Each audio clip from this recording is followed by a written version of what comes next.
This is what pro wrestling looks like today. But that's not how it started. Our story begins in the 19th century, when pro wrestling mostly meant strongman contests and catch wrestling bouts in fairs and circuses.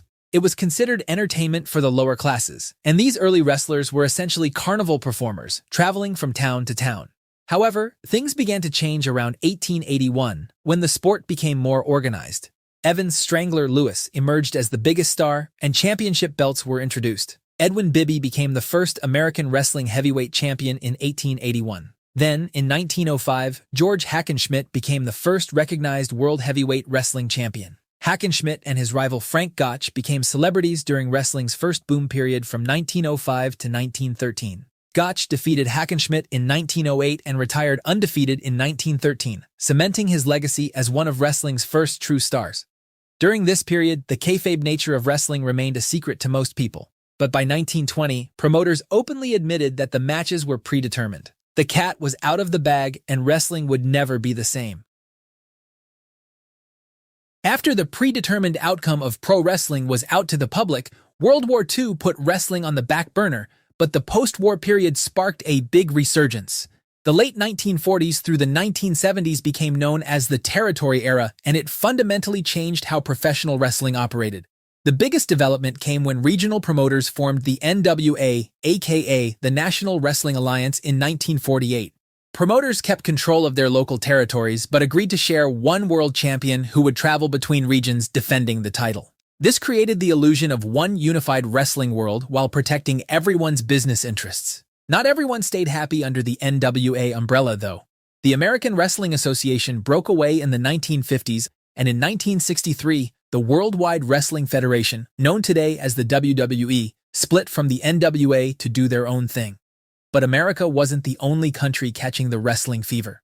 Mexico embraced lucha libre in the 1940s, with masked superstar El Santo becoming a cultural icon who starred in over 50 films.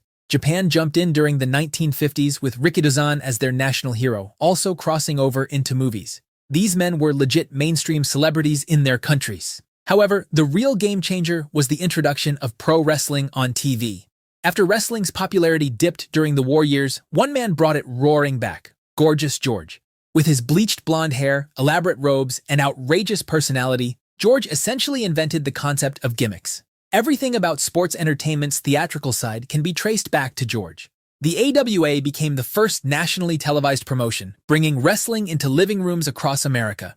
This era created regional folk heroes like Lou Thesz, Bruno Sammartino, Classy Freddie Blassie, Fritz von Erich, and Nick Bockwinkel, who dominated their territories. Wrestling was thriving as a collection of successful local promotions, but things were about to change forever when one man had a crazy idea.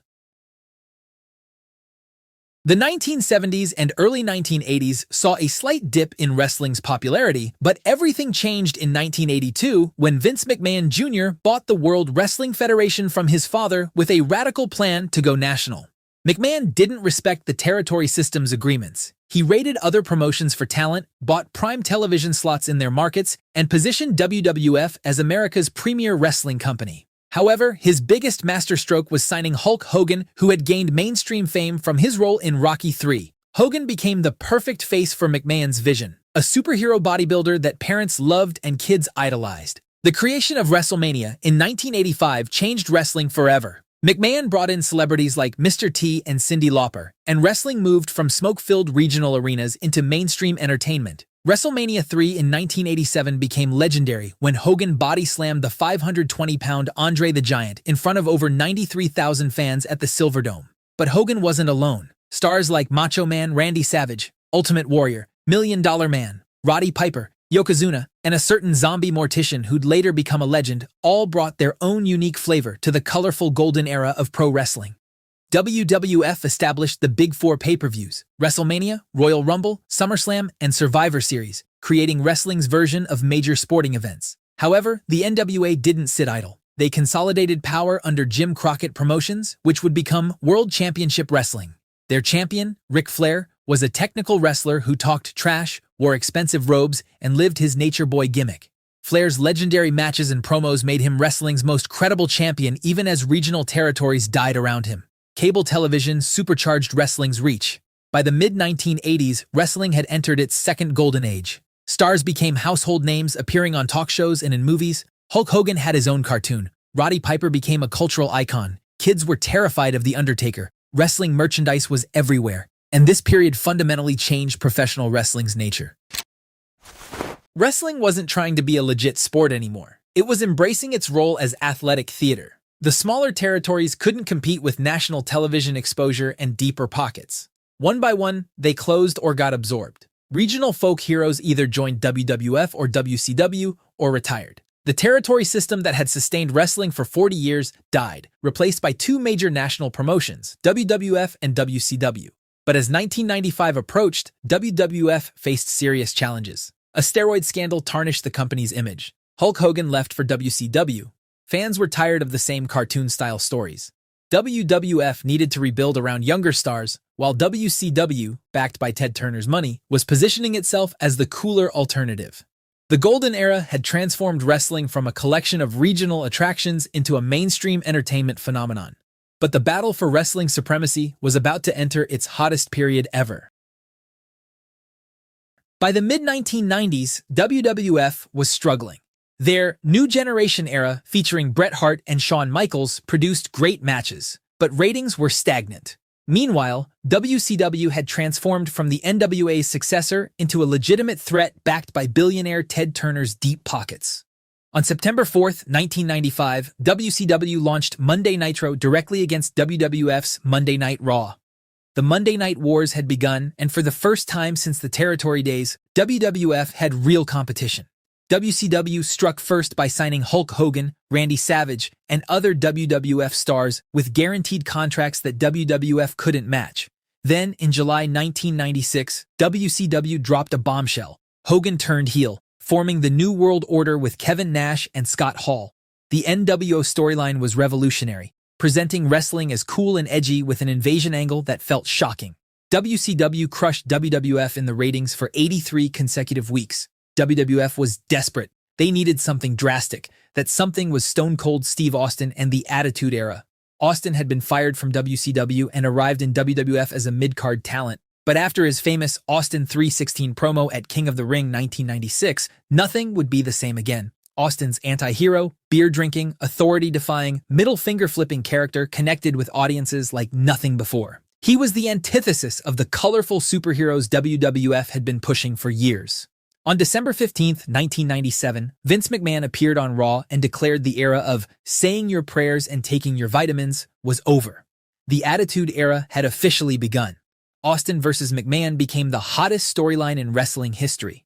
Week after week, Austin tormented his boss, stunning him, spraying him with beer, and filling his car with concrete. When Austin faced Shawn Michaels at WrestleMania 14 with Mike Tyson as special referee, WWF finally started winning the Monday Night Wars. But Austin wasn't alone. A third-generational rookie named Rocky had flopped as a smiling babyface, but when he turned heel and became The Rock, magic happened. The Rock vs. Austin became wrestling's battle of alphas, headlining multiple WrestleManias and drawing record-breaking ratings. Meanwhile, Mick Foley risked his body for the love of the game. DX pushed boundaries with juvenile humor and rebellious attitudes. The Undertaker's Ministry of Darkness added dark, supernatural elements. Kane emerged as the Big Red Monster. Tag team wrestling was revolutionized by teams like the Hardy Boys, Edge and Christian, and the Dudley Boys through their innovative TLC matches. WWF was firing on all cylinders, and WCW struggled to respond. They had the talent and big names like Sting, Goldberg, and Hogan, but backstage politics, guaranteed contracts, and questionable booking decisions hampered them. The NWO grew too bloated. Storylines became nonsensical. Stars refused to put over younger talent, and WCW's creative advantage evaporated. WWF's content became edgier, and Raw's ratings soared, with segments reaching over 8 million viewers. Wrestling had never been hotter. Wrestlers appeared on magazine covers, talk shows, and in movies. The Rock transitioned into Hollywood. Stone Cold was everywhere. WWF merchandise dominated stores. WrestleMania 17 in April 2001 marked the peak of this era. The Rock vs. Stone Cold main event, ending with Austin's shocking heel turn and alliance with McMahon, happened just weeks after WWF purchased WCW. The Monday Night Wars were over, and WWF stood as the undisputed king of wrestling. But winning came with consequences. Stone Cold's injuries forced him to reduce his schedule. The Rock left for Hollywood. The failed invasion storyline disappointed fans. Sponsors wanted cleaner content for better advertising rates. When WWF became WWE in 2002 after losing a lawsuit to the World Wildlife Fund, it symbolically marked the end of wrestling's most successful era and laid the foundation for wrestling's next chapter. With The Rock in Hollywood and Stone Cold's body breaking down, WWE needed new stars. But even after WCW's death, competition existed beyond WWE. Total Nonstop Action, aka TNA, launched in 2002. TNA provided an alternative for ex-WCW stars and upcoming talents who wanted creative freedom. The six-sided ring became their trademark. Stars like AJ Styles, Samoa Joe, Christopher Daniels, and ex-WWE and WCW stars like Kurt Angle, Booker T, and Sting made TNA must-see for hardcore fans. TNA's X Division revolutionized cruiserweight wrestling with high-flying action that WWE had largely abandoned. The Motor City Machine Guns, LAX, and Beer Money delivered fantastic tag team wrestling. However, TNA struggled with inconsistent booking and questionable decisions. Bringing in Hulk Hogan and Eric Bischoff in 2010 shifted focus from their homegrown stars to aging former WWE and WCW names. The promotion lost their unique identity, became WCW Light, and their best talents like AJ Styles, Samoa Joe, and others eventually left for better opportunities. A brief resurgence came around 2016 with the Broken Hardys storyline that went viral, but TNA struggled to sustain the momentum. Meanwhile, New Japan Pro Wrestling was experiencing a renaissance. After struggling through the 2000s, NJPW rebuilt around Hiroshi Tanahashi, who dragged the company back to relevance. By 2013, global audiences were discovering New Japan through streaming. Shinsuke Nakamura's charismatic style, Okada's emergence as the new ace, and the formation of Bullet Club changed everything. Bullet Club, led by foreigners like Prince Devitt and later AJ Styles and Kenny Omega, gave Western fans characters to connect with while delivering elite-level wrestling. The Young Bucks brought their high-flying tag team style. Kenny Omega vs. Kazuchika Okada produced a legendary series of matches, while other indie promotions like Ring of Honor became the proving ground for future stars, featuring names like Adam Cole, Kevin Owens, and Seth Rollins before their WWE runs. Meanwhile, on the WWE side, after Austin and Rock's departure, the company found their next big stars in the form of OVW4, Brock Lesnar, John Cena, Randy Orton, and Batista. These four men essentially carried WWE for the next decade, though Lesnar disappeared just after 2 years to pursue NFL and UFC.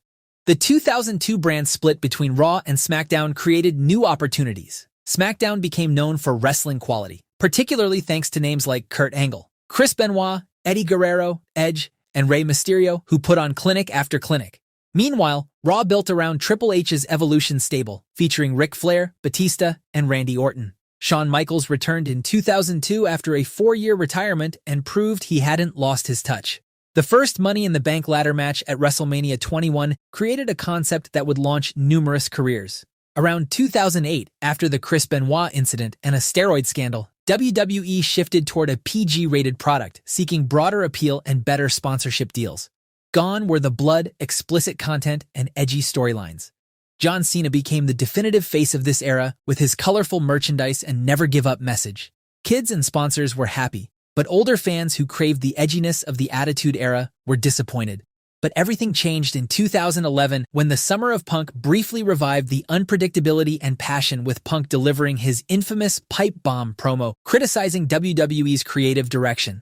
Meanwhile, Daniel Bryan transformed from an independent wrestling darling into a mainstream sensation with his Yes Chants. The Shield debuted in 2012, introducing Seth Rollins, Roman Reigns, and Dean Ambrose as dominant forces who would shape WWE's future. The Undertaker's WrestleMania streak claimed 21 victims before Brock Lesnar ended it at WrestleMania 30 in one of wrestling's most shocking moments. That same night, Daniel Bryan overcame the Authority to win the WWE World Heavyweight Championship in a feel-good moment.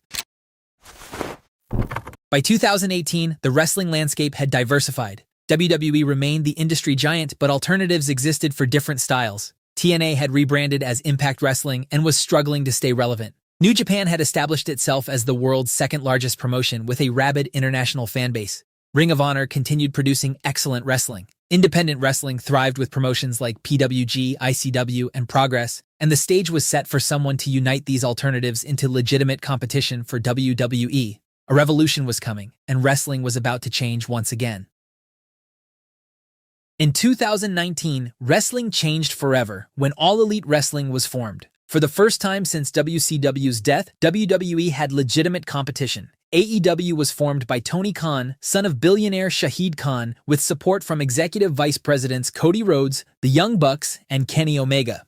These men had built massive followings outside WWE and wanted an alternative to WWE's monopoly. Their inaugural pay-per-view, Double or Nothing, in 2019, sold out in minutes and delivered on the hype. AEW's roster mixed elite independent talent like Kenny Omega, MJF, and Hangman Page with former WWE stars like Chris Jericho, Jon Moxley, and Cody Rhodes. AEW's hottest period came in 2021 when CM Punk returned to pro wrestling for the first time in 7 years, with other former WWE names like Bryan Danielson and Adam Cole also joining the company. But AEW's success came with consequences. New Japan Pro Wrestling saw their Western expansion stall as talents like Kenny Omega, Will Ospreay, and others jumped to AEW. Impact Wrestling found a lifeline through their partnership with AEW in 2021, and later with WWE's NXT in the mid-2020s. Speaking of WWE, the company was undergoing its own revolution. Roman Reigns returned at SummerSlam 2020 with a new Tribal Chief character, a manipulative, dominant heel backed by Paul Heyman. The Bloodline storyline became WWE's most compelling long-term story in years. But behind the scenes, bigger changes were happening.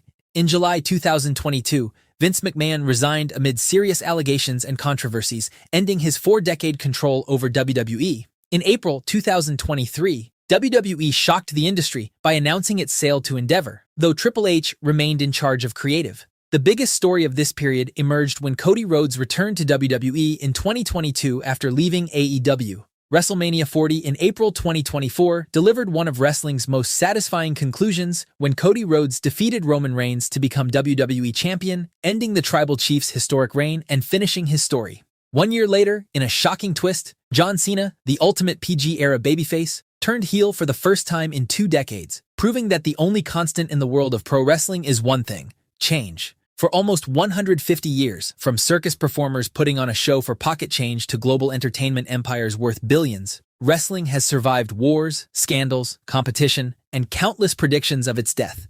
Every era brought its own challenges and obstacles, but like a classic Super Cena match, pro wrestling has managed to withstand them all. Speaking of eras, check out this video next, where we crown the best WWE wrestler from every era.